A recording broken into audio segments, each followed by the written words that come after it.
By late September 1781, the British army at Yorktown was digging in for the fight of its life.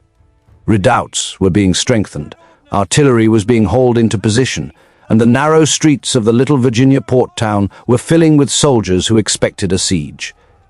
General Charles Cornwallis had more than 8,000 men under his command, and from where he stood, the situation was difficult but not yet desperate.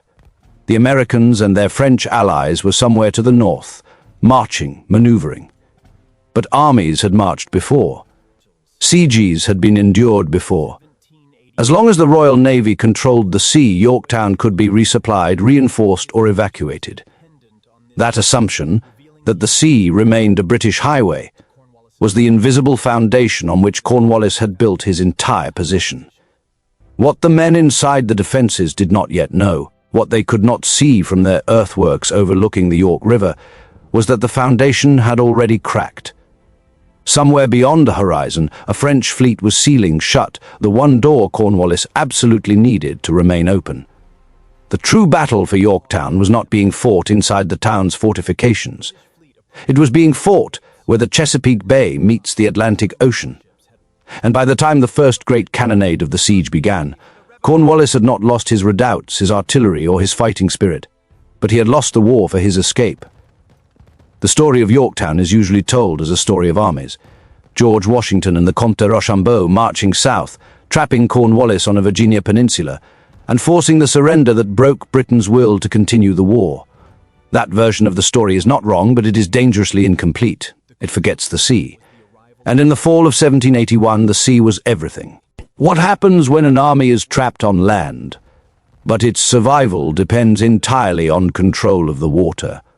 The answer would be written in the smoke of a naval engagement that most people have never heard of. An engagement that turned the Chesapeake into a locked gate and transformed a defensible British position into an inescapable cage. The American Revolutionary War had been grinding on for 6 years. By 1781, it had become a conflict of exhaustion. The Continental Army had survived, but survival was not victory. Washington's forces had won crucial battles, but they had never been able to destroy the British capacity to wage war. Britain, for its part, still possessed the most powerful navy in the world and maintained tens of thousands of troops across North America. The intervention of France in 1778 had changed the calculus dramatically, bringing French soldiers, French money, and above all, French ships into the equation. Suddenly, the war was no longer a simple colonial rebellion. It was a global struggle, and in that struggle, the sea lanes became as important as the battlefields. Control of the water meant the ability to move armies, to supply them, and to rescue them when things went wrong. For the British, whose empire lived and died by naval power, losing temporary control of a critical waterway was not just a tactical setback. It was a strategic nightmare. Through much of 1781, Washington's attention had been fixed on New York. The city was the center of British power in North America, and a successful attack there promised to deliver a crippling blow. Washington and Rochambeau, the commander of the French expeditionary force, had spent months considering how to crack the British defenses. The problem was simple. The British garrison was strong, the Royal Navy could support it, and a direct assault risked destroying the Allied army. Without overwhelming naval superiority, the attack on New York was a gamble Washington could not afford. Something had to change. That something was word from the Caribbean. Admiral François-Joseph Paul de Grasse, commander of a powerful French fleet, had made a decision that would reshape the entire war. Instead of operating in the West Indies indefinitely, he intended to sail north, enter the Chesapeake, and offer his ships for a combined operation. Suddenly, New York was no longer the only target worth pursuing. The geography of opportunity had shifted south. While Washington and Rochambeau were contemplating their options, Cornwallis had been conducting a campaign of his own in Virginia. He had moved through the state, clashing with American forces under the Marquis de Lafayette, and had eventually been ordered to establish a fortified naval station. Yorktown, situated on a peninsula between the York and James Rivers, seemed to offer what the British needed. It had a deep-water harbor capable of sheltering ships of the line. It sat near the mouth of the Chesapeake, giving the Royal Navy easy access to resupply and reinforce any army posted there. From a purely military perspective, Cornwallis's position at Yorktown was not madness. It was a calculated risk based on a single, all-important premise that Britain would maintain maritime superiority. The army would be a bastion, the fleet would keep it alive, and any besieging force would be exposed to the dangers of a naval counterstroke.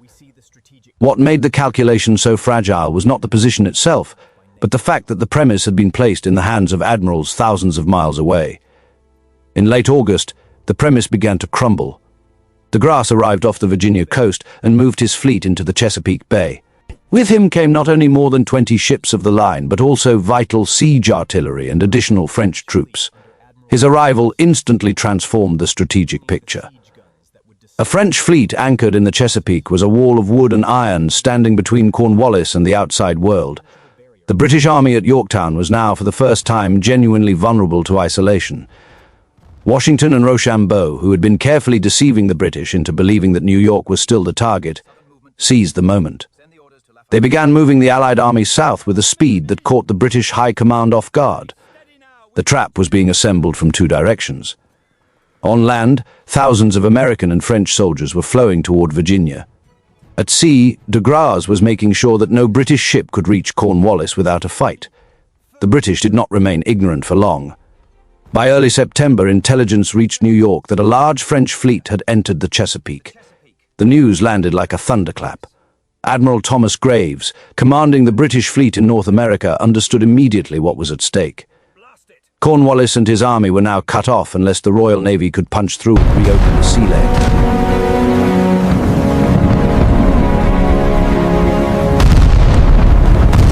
Graves gathered his ships, 19 of the line, and sailed south as quickly as possible. He did not need to destroy the French fleet in a grand annihilation. He needed to break its hold on the Chesapeake, to chase it away, or maul it badly enough that reinforcement and resupply of Yorktown could resume. Everything came down to a race between fleets, a race in which the prize was the survival of a British army. On the morning of September 5th, 1781, the two fleets sighted each other near the entrance to the Chesapeake, off a place the British called the Capes of Virginia. De Grasse had been inside the bay, but on learning of Graves's approach, he ordered his ships to get underway and form a line of battle. The French fleet sailed out into the Atlantic, 24 ships of the line moving to deny the British any chance of slipping past. The battle that followed, the Battle of the Capes, was not the largest naval engagement of the age, but its consequences were enormous. De Grasse had a clear mission: prevent the British from entering the Chesapeake. Everything else was secondary. Graves needed to get in, deliver supplies, make contact with Cornwallis, and, if possible, extricate the army. The problem was that the wind and the geometry of the engagement did not cooperate with British plans. The French fleet was positioned to windward, a significant advantage in the sailing tactics of the era. Graves approached with his line and tried to bring the French to a close action. The engagement, when it came, was intense, but limited. The two lines passed each other at an angle, the van of each fleet taking the heaviest pounding, while the rear divisions remained largely out of effective range. British signals were misunderstood, the line became disjointed, and the decisive melee Graves needed never fully materialized. The French fought to keep the British at arm's length, not necessarily to crush them. Cannon fire shattered timbers, men fell, and ships took damage, but the French held their position. When the fighting ended, the fleets remained largely intact, and both sides could claim tactical survival. But Graves had failed in his strategic purpose. The French fleet still lay between him and the Chesapeake. The entrance to the bay remained blocked. In the aftermath, the fleets drifted south, shadowing each other for several days, but the critical damage had already been done. While Graves and de Grasse maneuvered on the open ocean, reinforcements and heavy siege guns that had been carried by French ships were offloaded inside the bay. The window of opportunity for relief slammed shut. Graves eventually decided he could not force his way through without unacceptable losses and returned to New York. The British fleet had not been annihilated, but it had been strategically defeated. The Chesapeake was no longer simply a body of water. It had become a barrier. Cornwallis was now entirely dependent on a rescue that had already been tried and had already failed. The significance of September 5th did not take long to reveal itself. The Battle of the Capes had not been a spectacular victory of the kind that fills naval histories with tales of sinking flagships. Its true weight lay in what it made impossible. Cornwallis had not yet lost the siege, but he had lost the war for his escape. Every day that passed without a British sail appearing on the horizon confirmed a brutal reality. The army inside the Yorktown defences was on its own. The relief route that had seemed so certain when the position was first established had been severed not by overwhelming destruction, but by denial. The French fleet had not needed to burn every British ship. It had simply needed to remain where it was, an immovable obstacle between Cornwallis and survival. The sea, which was supposed to be Britain's lifeline, had become a wall. On September 28, the Allied army began to arrive outside Yorktown. Washington and Rochambeau brought a combined force of roughly 17,000 men, Americans and French, Continentals and regulars, siege engineers and artillerists. They looked across the open ground at the British defences and began the meticulous work of building siege lines. It was a classic 18th century operation, a slow, grinding compression of earth and cannon that would eventually strangle the town. But the land operation, for all its drama, was only one half of the pincer. The other half was the silent presence of French ships standing guard beyond the headlands. Cornwallis could see the Allied camps expanding. He could hear the digging at night. What he could not see was any British naval force coming to his aid, because none could get through. Inside Yorktown, the days began to take on a terrible rhythm. Defensive works were strengthened, skirmishes flared, and the sick lists grew. Cornwallis sent desperate messages, but he also understood that his position was eroding in a way that had little to do with the immediate fighting.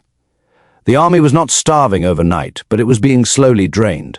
Time, which a besieged army needs to exhaust its attackers, had turned against the defenders. Every hour that the Allies tightened their grip was an hour in which the British could do nothing but wait for a navy that had already been turned back. The psychological pressure was as real as the physical danger. The men in the ranks might not have known the full diplomatic and naval architecture of their predicament, but they knew that the sea, which should have been bringing friends, was bringing nothing at all.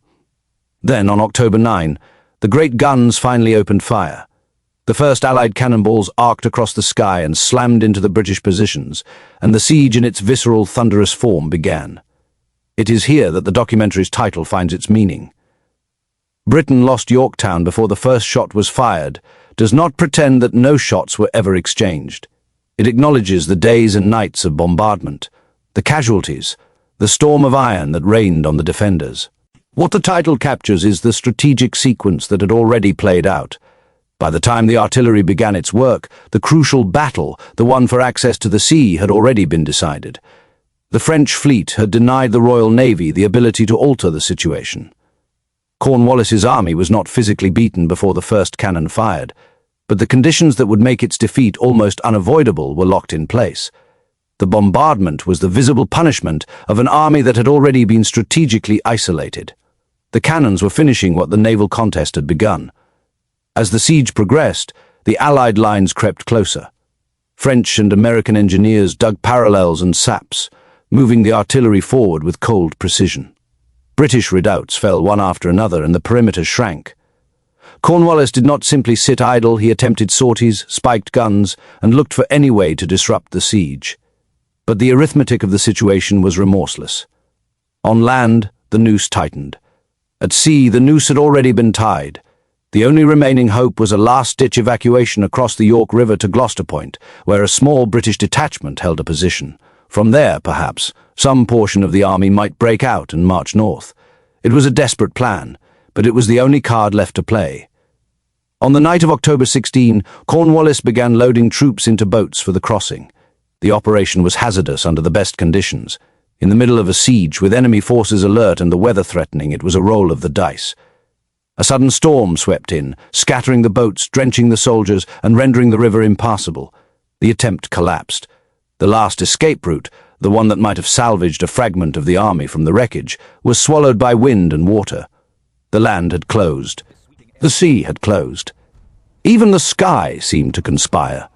Cornwallis was left with no viable option but to negotiate. On October 19, 1781, the British army marched out of Yorktown and laid down its arms. The ceremony was formal, dignified and heavy with consequence. French and American troops lined the road, and a British band played a tune whose title, "The World Turned Upside Down," captured the enormity of the moment. The surrender did not, by itself, end the Revolutionary War.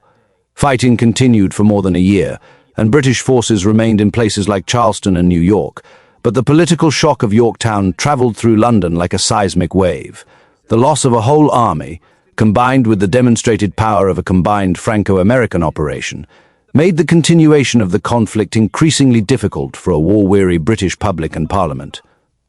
The negotiations that eventually produced the Treaty of Paris in 1783 would begin in an atmosphere profoundly altered by what had happened on that Virginia peninsula. What most people remember about Yorktown is Washington, the Continental Army, the trenches, and the surrender ceremony. Those images are real and important, but they float on a deeper ocean of historical causation that is rarely given its due. To understand why Cornwallis surrendered, you have to follow the story out past the breakers, into the blue water where the French fleet held its station for weeks. The American and French armies delivered the pressure on land, but the French Navy delivered the isolation without which that pressure could have been relieved. De Grasse and his ships were the strategic linchpin. They did not win the war in a single afternoon, but they made the decisive land victory possible. Washington closed the trap on land. De Grasse closed it at sea. Cornwallis was caught between them, and his army was left with nowhere to go. The British army at Yorktown did not simply lose a battle. It lost the ability to escape, and that loss was decided beyond the battlefield. It was decided in the place where the blue water meets the grey horizon, where tall ships heeled over in the autumn wind and fought not for glory, but for control of a bay. The great siege cannons that opened fire on October 9th were the sound of a conclusion that had been authored weeks earlier, in the smoke of a naval battle most people forget. The war for American independence was won on many fields, but the most important of them may have been the one that had no fixed position on a map. It was the water itself, and the side that held it held the fate of nations in its hands.